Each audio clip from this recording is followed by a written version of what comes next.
School കായികമേളയുടെ സമാപന വേദിയിൽ സവിശേഷ വിദ്യാർത്ഥിയായ പ്രണവ് ആലത്തൂരിന് ആദരം. പൊതുവിദ്യാഭ്യാസ സെക്രട്ടറി റാണി ജോർജാണ് സമാപന സമ്മേളനത്തിൽ ആദരവ് നൽകിയത്.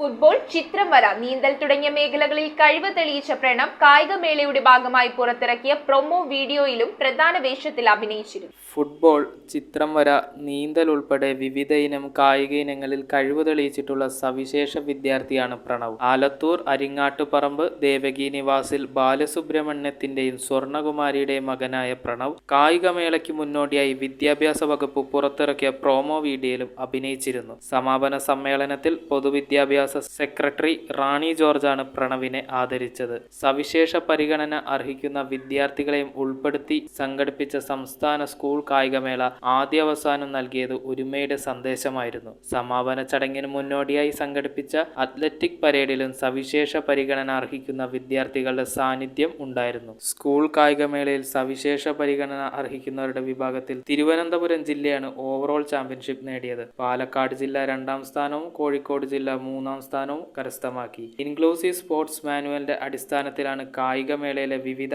അത്ലറ്റിക്സ് ഗെയിംസ് ഇനങ്ങളിൽ കുട്ടികൾ മത്സരിച്ചത്. പെൺകുട്ടികൾക്കുള്ള ഹാൻഡ്ബോൾ, ആൺകുട്ടികൾക്കുള്ള football, mixed badminton, 4x100 meter mixed relay, കാഴ്ച പരിമിതർക്കുള്ള 100 മീറ്റർ ഓട്ടം, mixed standing broad jump, mixed standing throw എന്നീ ഇനങ്ങളിൽ 14 ജില്ലകളിൽ നിന്നുള്ള 1587 കായിക താരങ്ങളാണ് മത്സരിച്ചത്. സമഗ്ര ശിക്ഷ കേരളയുടെ നേതൃത്വത്തിൽ വിവിധ ഇൻക്ലൂസീവ് കായിക ഇനങ്ങളിൽ ജില്ലാതല പരിശീലനം ലഭിച്ച കുട്ടികളാണ് സംസ്ഥാന സ്കൂൾ കായികമേളയിൽ പങ്കെടുത്തത്. News bureau, Ernakulam.